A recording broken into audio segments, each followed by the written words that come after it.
Les 4 parfums de ma collection que j'aime le moins aujourd'hui. C'est parti! Bonjour à tous, bienvenue sur ma chaîne. Aujourd'hui, j'ai envie de partager avec vous les 4 références qui sont dans ma collection de parfums depuis un moment et que je n'apprécie plus finalement tant que ça parce que mes goûts ont un peu évolué depuis que je les ai achetés et puis surtout depuis j'ai fait de belles découvertes qui ont peut-être un peu remplacé ces références dans mon cœur. Même si elles ne sont pas exactement identiques, elles font partie souvent de la même famille olfactive et je les apprécie moins. Je suis désolée déjà pour le manque de lumière, mais il y a un temps qui est pas très joyeux à l'extérieur et puis surtout il y a énormément de vent. Voilà, donc si vous entendez un peu de bruit derrière, ce sont les rafales. J'ai eu l'idée de cette vidéo parce que je faisais le tri dans mes flacons de parfum il y a peu. Et l'année dernière, j'ai fait un énorme tri de mes flacons de parfum. J'en ai vendu beaucoup. Ils ont trouvé preneur chez des personnes qui allaient vraiment les apprécier. J'en suis contente. Ça m'a permis de vider un peu mes étagères pour pouvoir les remplir évidemment avec des nouveautés. Et j'ai surtout eu pas mal de décants, pas mal d'échantillons. Et j'ai acheté finalement très peu de full size. Donc j'essaye de diminuer petit à petit. Le premier parfum que je vais présenter dans cette vidéo, si vous me suivez depuis l'année dernière, je vous l'ai présenté à de nombreuses reprises dans les flacons que j'avais envie de terminer pour cette année. Et nous sommes au cœur de l'hiver, il reste encore un mois et demi. Et je ne l'ai pas reporté depuis parce que je ne sais pas ce qui m'est passé par la tête. Il y a 2 ans, j'ai eu un énorme coup de cœur pour ce parfum. Je l'ai beaucoup porté, vous allez voir. Je l'ai vraiment beaucoup porté. Et en fait, depuis, je n'y arrive plus. Alors, il y a des parfums dans ma collection actuelle qui sont associés à mon accident et qui sont associés à la période où j'allais tous les jours en centre de rééducation. J'y suis allée tous les jours, en tout cas au moins 6 jours sur 7 pendant 2 ans. Il y a des parfums aujourd'hui que j'ai du mal à reporter. Et alors, c'est pas parce que je les aime pas, c'est que je me reconnais pas en fait dans ces fragrances. Et donc, celui-ci que je n'ai jamais reporté, c'est le parfum de Comme des garçons qui s'appelle Inoki. C'était la collection Monocle Scent One, une eau de toilette à composer à base de cèdre japonais. C'est une odeur qui est extrêmement forte, qui est connotée masculine, même si ce sont des eaux de toilette qui sont mixtes. Je pense que je devrais peut-être le réessayer sur peau pour qu'il puisse s'adoucir un peu, mais comme ça, juste à l'odeur, ça me fait penser à Terre d'Hermès, qui est un parfum que j'aime pas du tout. Qui est un parfum un peu boisé, épicé, qui est très masculin, je trouve, même s'il est joli sur une peau de femme. Je sais pas, cette dernière année, je n'ai pas du tout eu d'attrait et d'intérêt pour cette fragrance. Et c'est fort dommage parce que c'est un parfum qui est très bien, mais aujourd'hui, je l'aime plus du tout. J'ai pas envie de le porter et pourtant, honnêtement, il m'en reste pas beaucoup. Ce serait l'affaire de quelques mois. Mais j'arrive pas à me forcer à porter un parfum. C'est vraiment un truc, autant le maquillage, je peux, les vêtements, je peux, mais les parfums, je me sens déguisée. Et pas dans le bon sens du terme. Un parfum, c'est censé habiller, donner une projection de soi, vous faire sentir bien. Et celui-là, c'est vraiment un travestissement de ce que je suis. Et j'ai pas du tout envie de le porter. Donc malheureusement, je l'ai mis dans cette collection, même si là, c'est qualité. Le deuxième parfum que je n'apprécie plus tellement aujourd'hui, ça n'enlève rien à la qualité des parfums, qu'on s'entende bien, comme je le précise. C'est aussi un parfum que j'ai porté durant cette période, un peu sombre. C'est un parfum de la marque Obvious. Moi, j'aime beaucoup cette marque, je l'ai découverte un peu par hasard et j'avais vraiment craqué sur la senteur oud. Le oud, c'est l'une des notes que j'aime le moins, mais dans cette composition, je trouve que c'est un oud qui est très léger, qui est légèrement fumé du coup, mais il est pas trop prenant. Je trouve que si vous voulez une senteur à l'oud qui soit légère, qui soit pas trop forte, pas trop marquée, pas trop orientale, celui-ci est un équilibre parfait.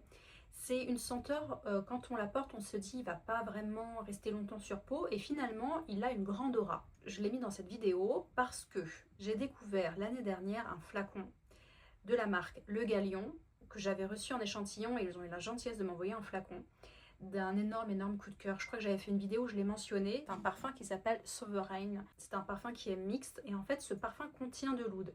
C'est un oud qui est associé, j'aime bien le dire, au popcorn. Donc ça lui donne une dimension très particulière. Je l'adore. Vraiment pour moi c'est un parfum qui a une très bonne tenue.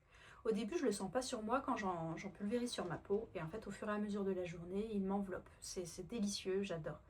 Et du coup, le oud, qui est un peu plus linéaire d'Obvious, j'ai moins envie de le porter parce que c'est pas une note que j'aime, encore une fois. Donc voilà, je l'ai quand même porté un petit peu, mais je sais pas. Je pense qu'émotionnellement, ça me remet dans un état d'esprit. C'est trop fort. Et je pense qu'à l'époque, j'avais besoin de senteurs et psychothérapie en même temps. Ces deux senteurs ont en commun le fait qu'elles sont super fortes. Et d'ailleurs, le troisième parfum que j'ai porté pendant cette période, c'est Forever de Narciso Rodriguez qui est là. J'avais terminé un flacon alors que je détestais ce parfum. Et je l'ai porté pendant la période de la rééducation.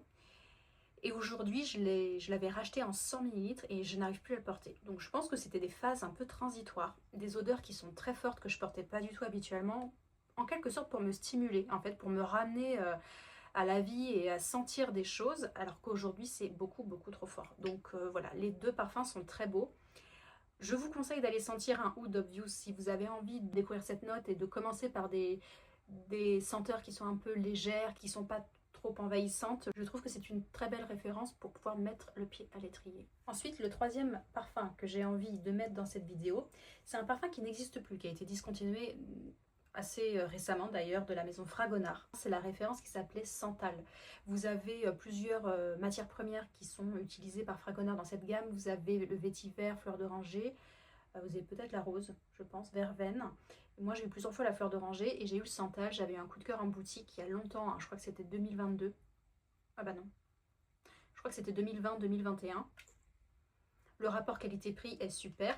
C'est un Santal aujourd'hui avec du recul qui est trop linéaire pour moi. Parfum totalement mixte, c'est un très beau Santal si vous aimez les choses qui sont plutôt épurées, plutôt simples, qui sont pas, qui sont reconnaissables. Voilà, vous avez envie de porter du Santal, vous portez du Santal, ça va pas plus loin. Alors la formule est beaucoup plus complexe que ça, certes, mais c'est un parfum au Santal. Voilà, donc ça sent très bon, c'est un Santal qui est boisé, légèrement lacté. C'est très différent de ce qu'on peut sentir aujourd'hui dans les notes au santal, je trouve. Moi, depuis quelques mois, j'ai fait beaucoup de découvertes au santal et le santal boisé en tant que tel, j'ai du mal à le porter. Aujourd'hui, j'aime plus, par exemple, les santals un peu vapeur de riz, un petit peu poudré. Je pense notamment à Santal Basmati, merci Sandra, d'Affinessence, qui, je trouve, est un très beau parfum au santal. Je pense que c'est l'un de mes préférés d'ailleurs, parce que je le trouve extrêmement doux, un peu suave, très féminin. C'est un santal qui plaît à mon avis à beaucoup de monde. C'est un santal riz basmati qui est peut-être moins connoté que Élysire d'extrait blanc, qui est magnifique, soit dit en passant. Mais j'ai eu moins un coup de cœur pour cette référence parce que je la trouve vraiment très légère, très féminine et très voluptueuse. Donc voilà, le santal de Fragonard, malheureusement, je l'ai un peu porté. Ça faisait partie de mon époque parfum à l'encens, parfum au patchouli. Et aujourd'hui, j'ai un peu plus de mal avec ces senteurs-là, malheureusement. Et enfin, le dernier parfum que j'ai envie de mettre dans cette vidéo, j'y ai pensé d'ailleurs à cette vidéo quand je vous ai présenté mon top 5 lacté. Parce que ce sont des parfums très beaux, mais finalement, ils ont été remplacés dans mon cœur par d'autres, comme je vous le disais en début de cette vidéo. C'est le parfum de chez Estée Lauder qui s'appelle Bronze Goddess. Je vous en ai parlé récemment en vous disant que ce genre de référence très coco, tubéreuse, fleurs blanches, moi je les portais pas l'été, je les portais l'hiver parce que l'été ça m'étouffe trop, c'est trop écœurant. Alors que l'hiver, bah justement, on ne s'attend pas forcément à porter une fragrance solaire et les gens la remarquent et c'est très agréable parce que ce sont généralement des senteurs qui n'ont pas une grande tenue sur la peau. En tout cas, c'est majoritairement ce qui ressort de cette senteur. Et quand vous la portez l'hiver, bah, ça fige un peu. J'adore cette expression, c'est peut-être pas du tout chimique, mais moi c'est ce que je ressens, ça fige les odeurs, ça les cristallise et ça les sublime. Celui-ci a vraiment pas tenu. Voilà, c'est pas l'eau fraîche hein, que je possède, sauf erreur. Ah si, c'est l'eau fraîche. D'ailleurs, je crois qu'il n'existe plus que cette version-là. C'est une eau fraîche, donc c'est une eau de toilette. Je l'avais reçue en cadeau à Noël il y a 2 ans maintenant. Je l'ai un peu portée quand même, mais ça tient pas du tout. Ça tient pas du tout et l'été, je pense que ce sera pas du tout possible pour moi de le porter.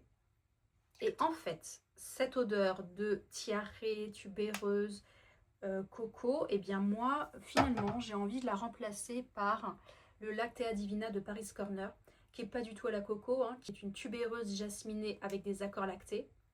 Mais je sais pas, pour moi, ça m'évoque un peu la même chose et je préfère largement cette odeur-là.